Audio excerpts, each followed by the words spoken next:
Oversized Garvey folding chair. You see this way this is packaged, definitely different than any other chair I've seen. To open it up is pretty straightforward. What I do is I usually go like this, and then I flip it over, like so, and I sort of just push these down. Once you push that down, flip it back over, and you're ready to go. All right, so it is an oversized chair, so it's definitely wider. You got your little table here. This table has a cup holder and a spot for your phone. And then you have this right here. This has a little spot here with a Velcro top, spot for maybe a drink, and a spot for something else, which is really nice, okay? You can see the color. It comes in a couple different colors. It is not a rocker, but what I noticed is that it does kind of rock.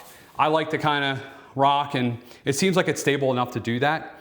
Now to pack it up, all you do is you push down right there with your foot, you fold this in, and go like that. And you can actually walk around with it just like this. It's got a nice carrying handle here, or you can put it back in the bag. It does come with instructions. Not sure it's needed because, like I said, to open it up, you just go like this and push down and flip it over. And it's ready to go. This is the Garvey oversized camping chair with the little side table.